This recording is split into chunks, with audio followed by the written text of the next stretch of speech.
सभी पशुपालक भाइयों बहनों का मेरा नमस्कार। मैं डॉक्टर शैलेंद्र वशिष्ठ, पशु चिकित्सा अधिकारी ग्रेड 1, निदेशालय पशुपालन, देहरादून में पदस्थापित हूँ। सभी पशुपालक भाइयों बहनों को मैं आज एक टॉपिक पर बात करने आया हूँ। आपने खीस और कोलेस्ट्रम के बारे में सुना होगा। जब गाय पहली बार दूध देती है तो उस दूध को खीस या कोलेस्ट्रम कहते हैं। और ये जो खीस और कोलेस्ट्रम है, इसकी उपयोगिता छोटे बच्चों में, मतलब कि जो नवजात बछड़े होते हैं, उनमें बहुत ज़्यादा है। शुरू के 4 घंटे में खीस का पिलाना बहुत जरूरी है। अगर धीरे धीरे हम समय लेंगे और खीस को समय से एक बछड़े को नहीं पिलाएंगे तो बछड़े के अंदर बहुत सारी जो इम्यूनिटी खीस की वजह से आती है वो नहीं आने पाती, और इसकी वजह से आने वाले समय में बछड़े में बीमारियां होने की संभावना काफ़ी ज़्यादा होती है। खासतौर से काफ स्कोर, मतलब जो बछड़ों में डायरिया होता है, उसके होने की संभावना काफ़ी ज़्यादा बढ़ जाती है। और बहुत सारे बच्चों की जो डेथ होती है वो इसी कारण से हो जाती है। खीस के अंदर या कोलेस्ट्रम के अंदर बहुत सारे प्रतिरोधक तत्व होते हैं जिनको हम इम्यूनोग्लोबुलिन्स कहते हैं। इन इम्यूनोग्लोबुलिन्स के कंजम्पशन से नवजात बछड़े के अंदर बहुत सारी प्रतिरोधक क्षमता पैदा होती है और वो बीमारियों से लड़ने में सक्षम होता है। अब हम बात करते हैं कि इस कोलेस्ट्रम का उपयोग किस तरह से किया जा सकता है। जैसा मैंने बताया कि जैसे ही बछड़ा पैदा होता है कि शुरू के 4 घंटे के अंदर उसका वजन के अनुसार, भार के अनुसार 5 से 6% भार के अनुसार खीस पिलानी चाहिए। फिर 12 घंटे बाद उसको रिपीट करनी चाहिए। उसके बाद लगभग 72 घंटे तक सुबह शाम खीस का सेवन कराना चाहिए। क्योंकि बच्चा दूध पीना नहीं जानता है, इसलिए उसको बॉटल से या फिर दूध पिलाने की जो बाल्टी होती है बछड़े की, उसके माध्यम से खीस को पिलाया जा सकता है। खीस और दूध में बहुत फर्क है। खीस के अंदर टोटल सॉलिड्स, प्रोटीन और खनिजों की जो मात्रा है वो दूध से काफ़ी ज़्यादा होती है। अगर दूध के अंदर 3.5% प्रोटीन होती है तो खीस के अंदर लगभग 17.5% प्रोटीन होती है। अगर दूध के अंदर 0.7% मिनरल्स होते हैं तो खीस के अंदर 1.7% मिनरल्स होते हैं। तो आप समझ सकते हैं कि खीस की उपयोगिता कितनी बड़ी है। कई बार क्या होता है कि माँ जब बच्चा देती है, बछड़ा जब पैदा होता है तो माँ दूध नहीं देती है, और जब दूध नहीं देती है इसका मतलब खीस नहीं मिल पाता बछड़े को, और बछड़ा बाद में कमजोर और बीमार पड़ सकता है। तो ऐसी सिचुएशन में हम उसको खीस और कोलेस्ट्रम कहाँ से देंगे? इसका एक तरीका है। इसका तरीका यह है कि गाय, कोई भी गाय जो आपकी डेयरी में है, जो अभी नई नई ब्याई है और उसका खीस आपके पास 3-4 दिन पहले उपलब्ध था, तो ऐसे खीस को, कोलेस्ट्रम को आप प्रिजर्व करके रख सकते हैं। अब मैं ये बताने वाला हूं कि खीस को किस तरीके से प्रिजर्व किया जा सकता है।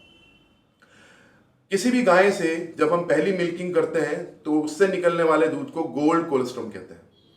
इस गोल्ड कोलेस्ट्रम को हम सावधानी पूर्वक ऐसे बर्तन में निकालेंगे जो बहुत अच्छे से साबुन से साफ किया हुआ हो, अच्छे से ड्राई किया हुआ हो। ऐसे बर्तन में खीस को निकालने के बाद हम इस खीस को तुरंत फ्रीजर में रख देंगे।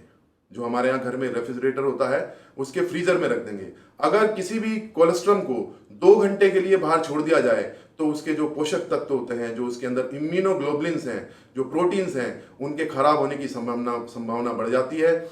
ऐसी खीस के अंदर बैक्टीरियल ग्रोथ होता है। खासतौर से साल्मोनेला, ई कोलाई बैक्टीरिया बहुत तेजी से ग्रो करते हैं, और इन बैक्टीरियल ग्रोथ की वजह से अगर ऐसी खीस को हम बछड़ों को पिलाते हैं तो उनमें डायरिया होने की संभावना बहुत ज़्यादा होती है। तो इसीलिए जैसे ही खीस को आप बर्तन में कलेक्ट करेंगे तुरंत उसको रेफ्रिजरेटर में रख दिया जाएगा। रेफ्रिजरेटर में रखने का अलग अलग तरीके हैं। आप कांच की बोतल्स में उसको रख सकते हैं, या फिर जस्ते के बर्तन में रख सकते हैं, या फिर जिप वाले जो प्लास्टिक बैग्स होते हैं आप उनमें स्टोर करके रख सकते हैं। आधा लीटर 1 लीटर की मात्रा में भरकर आप रेफ्रिजरेटर में पीछे की तरफ 1 से 2 सेंटीग्रेड डिग्री पर रख सकते हैं। 1 से 2 डिग्री सेंटीग्रेड टेम्परेचर पीछे की तरफ उसको आसानी से मिल जाता है। इस तरीके से रखा गया जो खीस है, कोलेस्ट्रम है, उसको हम 24 घंटे से लेकर 3 दिन तक आराम से इस्तेमाल कर सकते हैं। कई बार उस समय को अगर हम बढ़ाना चाहते हैं तो हमें कोलेस्ट्रम के अंदर प्रिजर्वेटिव मिलाने पड़ते हैं। प्रिजर्वेटिव मिलाने के कुछ तरीके हैं। उनमें से एक तरीका यह है कि पोटेशियम सॉर्बेट एक ग्रेनुलेटेड फॉर्म में एक केमिकल है जो आसानी से मार्केट में मिल जाता है। इस पोटेशियम सॉर्बेट को हम लगभग 1 लीटर पानी में 100 ml पानी में 50 ग्राम इसका मिलाएंगे। 100 ml पानी में जो टैप वाटर होता है, क्लीन टैप वाटर, उसमें 50 ग्राम मिलाएंगे। इस प्रकार जो मात्रा बनती है उसका 10 ml 1 लीटर कोलेस्ट्रम में मिक्स करके हम रेफ्रिजरेटर में फ्रीज कर सकते हैं। पोटेशियम सॉर्बेट को मिलाने के बाद हम कोलेस्ट्रम की जो प्रिजर्वेशन जो अवधि है उसको बढ़ा सकते हैं। रेफ्रिजरेटर में 1 से 3 दिन के लिए रखा जा सकता है, लेकिन पोटेशियम सॉर्बेट को मिलाने के बाद जो संरक्षण की अवधि है वो 7 दिन बढ़ जाती है। ध्यान रहे कि जो पोटेशियम सॉर्बेट है वो फूड ग्रेड का हो। फूड ग्रेड के होने की वजह यह है क्योंकि उसको खाना है। तो इस प्रकार हम कोलेस्ट्रम का प्रिजर्वेशन कर सकते हैं। इसके अलावा कोलेस्ट्रम को प्रिजर्व करने का एक और तरीका है, यदि हम डीप फ्रीजर में कोलेस्ट्रम को डाल दें लगभग -20 डिग्री सेंटीग्रेड टेम्परेचर पे, तो ऐसा कोलेस्ट्रम हम 6 महीने तक के लिए इस्तेमाल कर सकते हैं। मिनिमम 3 से 5 महीने तो हम इस्तेमाल कर ही सकते हैं। तो ऐसी कंडीशन में जब कोलेस्ट्रम गाय नहीं दे पा रही है, दूध नहीं आ रहा है गाय का, और बछड़ा पैदा हुआ है और बछड़े को इम्यूनिटी प्रोवाइड करनी है, उसके अंदर जो है प्रतिरोधक क्षमता पैदा करनी है, तो दूसरी गाय का प्रिजर्व किया हुआ खीस या कोलेस्ट्रम हम बछड़े को पिला सकते हैं। पिलाते समय कुछ चीज़ों का सावधानी रखनी है। पिलाते समय जिस बर्तन में पिलाएं वो बहुत अच्छे से साफ होना चाहिए। जो बछड़े का भार है, भार का लगभग 4 से 5% उसकी क्वांटिटी उसको देनी चाहिए। यदि कोलेस्ट्रम की मात्रा बहुत ज़्यादा है आपके पास, तो ऐसी कंडीशन में आप कोलेस्ट्रम का यूज़ रेगुलर बेसिस पे कर सकते हैं। आप 2 हिस्सा कोलेस्ट्रम और 1 हिस्सा पानी मिक्स करके ही कोलेस्ट्रम को पिलाएंगे। यदि 3 दिन के बाद भी आपके पास कोलेस्ट्रम बचता है और आपने प्रिजर्व करके रखा हुआ है, तो ऐसी कंडीशन में आप कोलेस्ट्रम और दूध उसको मिक्स करके भी बछड़े को दे सकते हैं। ध्यान रहे कि दूध वार्म ना हो, दूध गर्म ना हो, दूध ठंडा किया हुआ हो, ताकि जो है हम कोलेस्ट्रम का यूज कर सकें। अब जो फ्रीजर में या डीप फ्रीजर में आपने कोलेस्ट्रम को रखा था, उसका इस्तेमाल कैसे करेंगे?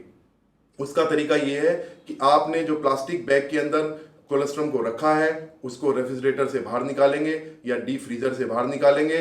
उसको बाहर निकाल के एक वाटर बाथ मार्केट में आता है, आसानी से मिल जाता है, उसमें टेम्परेचर रेगुलेट करने की सुविधा होती है। 60 डिग्री सेंटीग्रेड टेम्परेचर पे हम इन बॉटल्स को या फिर जो प्लास्टिक बैग्स हैं जिसके अंदर कोलेस्ट्रम है उनको वाटर बाथ में रखेंगे। वाटर बाथ में रखने के बाद लगभग 3 घंटे हम वाटर बाथ में रखेंगे ताकि कोलेस्ट्रम अपनी नॉर्मल कंसिस्टेंसी में आ जाए। और इस कोलेस्ट्रम को हम, जो मैंने बताई है मात्रा कि 2 पार्ट कोलेस्ट्रम और 1 पार्ट पानी, उसमें मिक्स करके हम बछड़े को पिला सकते हैं। एक चीज का और ध्यान रखना है, जब हमें ये पता है कि बछड़ा होने वाला है और हो सकता है कि जो गाय है वो सही प्रकार से दूध ना दे, तो प्रिजर्व किए हुए कोलेस्ट्रम को हम इस प्रकार से पहले ही गर्म करके रखेंगे, थॉइंग करके रखेंगे, ताकि जैसे ही बछड़ा पैदा हो उसको 2 घंटे के अंदर अंदर हम कोलेस्ट्रम पिला दें। मैं समझता हूं कि ये जानकारी थोड़ी नई है और आप इसका उपयोग बहुत अच्छी तरह से कर सकते हैं। सारे पशुपालक भाई बहन अगर इस प्रकार कोलेस्ट्रम का उपयोग करेंगे तो शुरू के दिनों में जो कोलेस्ट्रम की काफी ज्यादा मात्रा गाय देती है उसका उपयोग आप बेहतर तरीके से कर पाएंगे और अपने बछड़ों की जान बचा पाएंगे। धन्यवाद।